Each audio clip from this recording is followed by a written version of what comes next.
Assalamualaikum warahmatullahi wabarakatuh. Selamat sore anak-anakku. Bagaimana kabar anak-anak? Mudah-mudahan anak-anakku dalam keadaan sehat walafiat, tiada kurang suatu apapun, senantiasa berbakti kepada orang tua dan rajin belajar dalam menatap masa depan. Baik anak-anakku, sore hari ini seperti biasa kita akan bersama-sama untuk membahas materi-materi pelajaran bahasa Indonesia, khususnya kelas 7 semester 2 atau semester genap.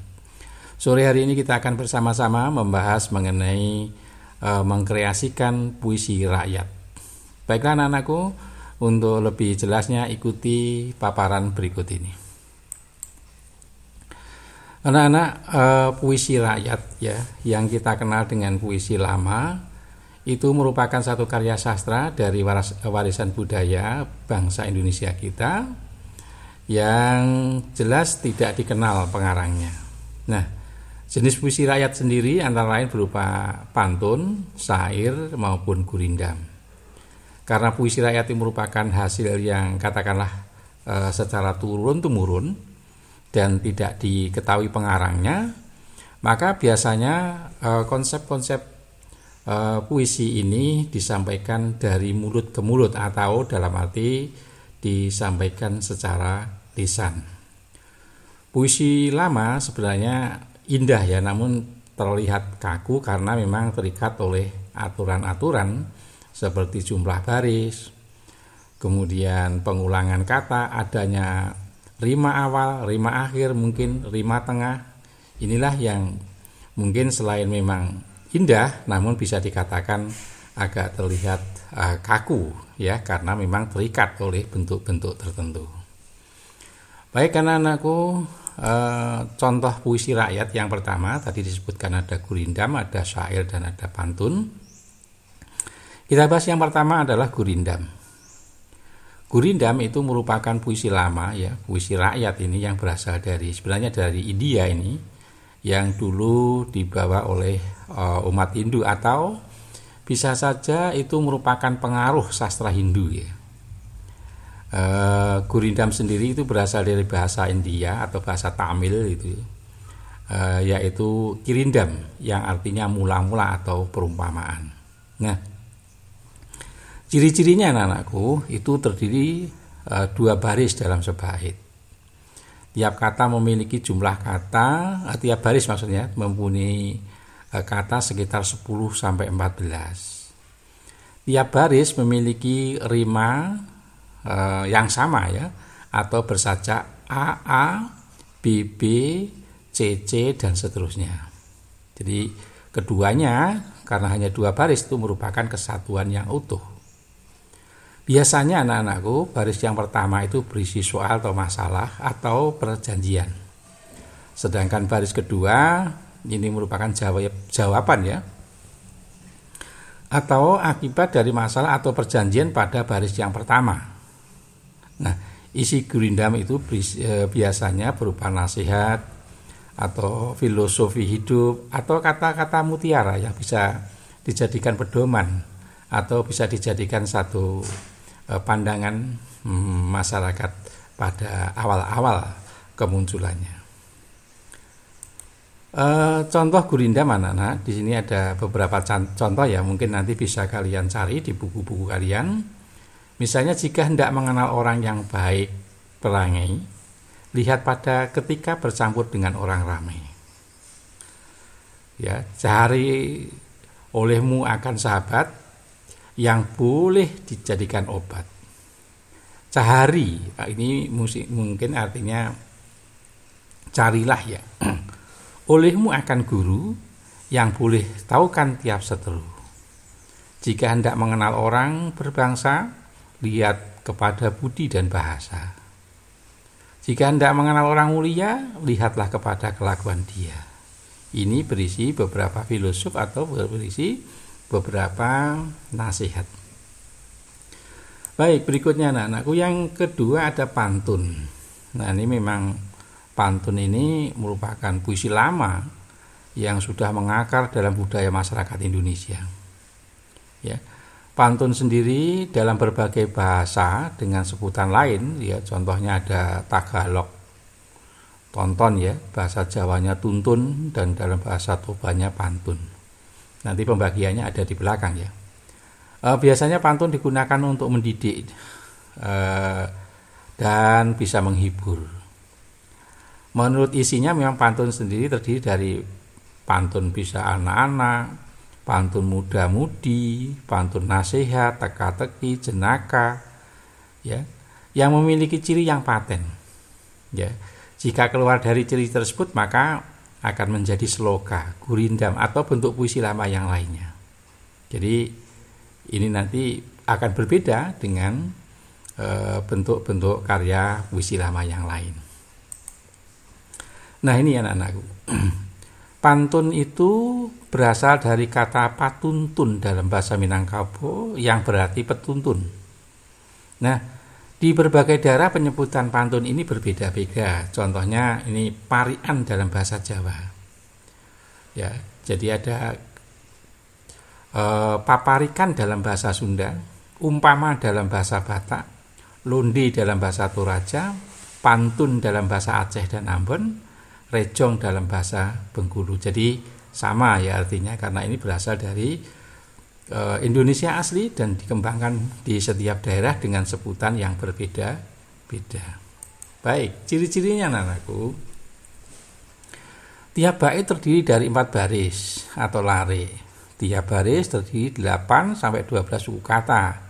Rima akhir itu A, B, A, B. Jelas yang baris pertama dan kedua itu sampiran. Terus yang jelas baris ketiga 4 itu isinya. Ciri pantun lain adalah tidak terdapat nama penulis, sama ini ya, karena puisi lama tidak ada penulisnya. Semua bentuk pantun terdiri dari bagian tadi, sampiran dan isi. Sampiran itu 2 baris pertama dan isinya 2 baris terakhir. Ya, yang perlu dipahami bahwa sampiran kerap terkait dengan alam, mencirikan budaya agraris masyarakat pendukungnya. Biasanya tidak ada hubungannya dengan bagian kedua, hanya mengantarkan rima atau sajak. Sekali lagi, bahwa sampiran itu kerap dikaitkan dengan alam, mencirikan budaya, tidak ada hubungannya ya dengan bagian yang kedua, hanya saja sajaknya itu mengantarkan rima atau sajak pada baris-baris berikutnya. Itu ciri-ciri dari pantun. Nah, contohnya banyak anak-anakku. Kalau kalian melihat ada pantun tadi, ada pantun nasihat, pantun anak, pantun jenaka, ya. Kalau ada jarum patah jangan dimasukkan ke dalam peti. Kalau ada kataku yang salah jangan dimasukkan dalam hati. Ini contohnya. Ya, kalian bisa mencari contohnya, nanti banyak sekali pantunnya. Atau bahkan kalian dapat membuat sendiri, ya. Jadi tadi disebutkan bahwa yang biasanya mengkaitkan dengan alam baris pertama, ya, tapi memang nggak ada hubungannya ya. Ya, tetapi itu sebagai pengantar. Misalkan ada ini, kalau ada jarum patah, jangan dimasukkan dalam peti. Nah, yang sambilannya kalau ada jarum yang kata yang salah, patah, ada salah, peti dan hati. Inilah ciri dari sebuah pantun. Baik. Berikutnya anak-anakku syair. Nah, syair ini juga merupakan puisi rakyat. Sebenarnya ini berasal dari Persia atau Arab yang dibawa ke Nusantara bersama masuknya Islam ke Indonesia. Dalam bahasa Arab, syair itu syair atau syu'ur yang artinya perasaan yang menyadari. Kemudian menjadi syiru yang berarti puisi dalam pengertian umum.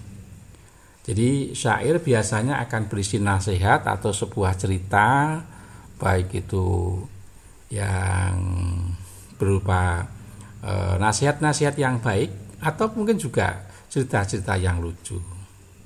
Baik, berikutnya ciri-cirinya begini anak-anak. Setiap bait itu terdiri dari 4 baris. Setiap baris itu bisa terdiri dari 8 sampai 14 suku kata. Bersajak A, semua baris adalah isi. Bahasa yang digunakannya pun juga biasanya berupa bahasa yang kiasan. Ini contoh dari ciri-ciri dari syair. Baik. Contohnya ini anak-anakku. Inilah gerangan suatu madah, mengarangkan syair terlalu indah, membetuli jalan tempat berpindah, di sanalah iktikat diperbetuli sudah. Syairnya kita lihat di belakang, semuanya kita lihat ada ada mudah, indah, pindah, sudah. Semuanya merupakan isi, berbeda dengan pantun tadi. Yang 1-2 itu merupakan sambilan, yang kedua 3-4 itu isi. Tapi kalau syair semuanya setiap lariknya merupakan satu isi. Baik, berikutnya anak-anakku. Ada persamaan pantun, syair, dan gurindam. Perlu kalian ketahui anak-anak, ketiganya adalah jenis puisi lama, puisi rakyat ya. Mempunyai fungsi sebagai nasihat, mempunyai nilai moral dan agama. Terdiri dari bait walaupun jumlah barisnya berbeda. Tadi ada yang 2, ya, ada yang 4, ya, setiap barisnya. Mempunyai rima akhir yang sama atau persamaan bunyi pada akhir baris. Sama semuanya, ada yang a, ada yang ab. Karena itu ketiga-tiganya memiliki persamaan di dalam hal bunyi pada akhir barisnya. Baik, berikutnya anak-anakku, ini perbedaannya. Anak-anak yang saya sayangi, selain mempunyai persamaan tentu ada perbedaannya. Perbedaannya dilihat dari beberapa hal. Yang pertama dilihat dari aspek tujuannya. Perbedaannya kalau pantun menyampaikan nasihat, menyatakan sayang, ajaran budi pekerti dan moral untuk kepentingan sosial maupun hiburan. Tapi kalau syair itu menyampaikan cerita dan pengajaran serta digunakan dalam kegiatan berunsur keagamaan. Biasanya memang syair ini karena tadi berasal dari Persia ya, dari Arab. Ini mengandung nilai-nilai keagamaan. Kalau gurindam itu menyampaikan nasihat atau kata-kata yang mutiara karena hanya terdiri dari 2 baris. Berikutnya perbedaannya. Dilihat dari strukturnya. Kalau pantun terdiri dari 1 bait itu ada 4 baris. 1-2 sambilan, 3-4 isi. Pantun berbentuk bait-bait. Ada keterkaitan isi baris pertama dan kedua. Ada keterkaitan isi baris ketiga dan keempat. Ya ini pantun dari strukturnya itu ya. Sedangkan syair itu 1 bait memang sama terdiri dari 4 baris. Namun setiap baris itu mempunyai makna berkaitan dengan baris-baris sebelumnya. 4 baris merupakan satu kesatuan ide kalau di dalam syair.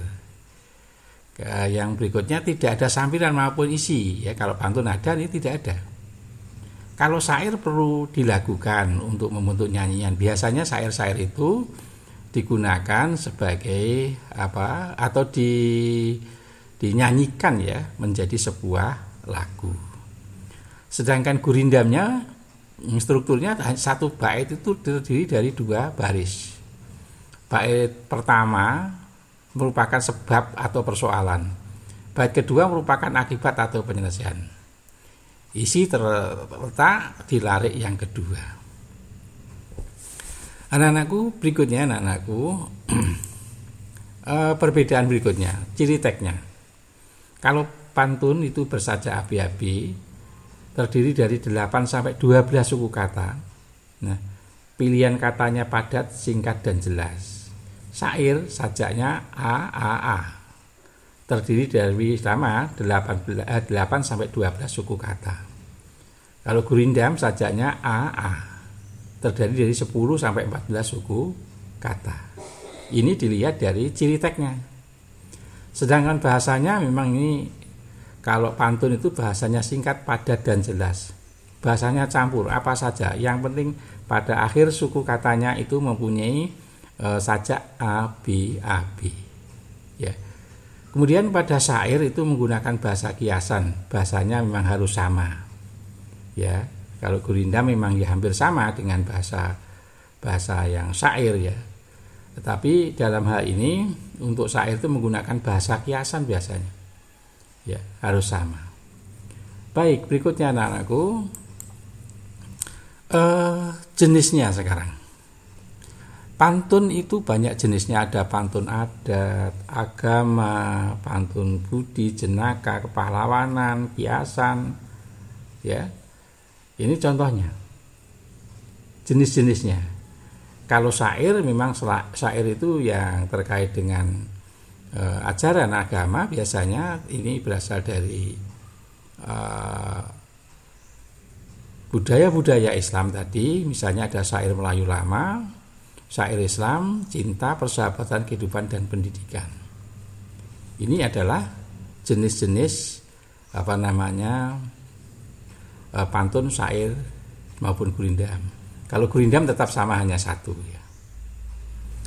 Baik anak-anakku yang saya sayangi, demikian beberapa uraian mengenai karya sastra lama yang mudah-mudahan bisa menambah satu referensi belajar kalian, dan tentunya kekurangan bisa kalian diskusikan dengan teman-temannya, dan jika ada permasalahan yang lebih tidak diketahui, silakan ditanyakan pada Bapak Ibu Guru. Terima kasih atas perhatiannya. Jangan lupa like, subscribe maupun komen di bawah video yang saya tayangkan. Dan akhirnya, assalamualaikum warahmatullahi wabarakatuh.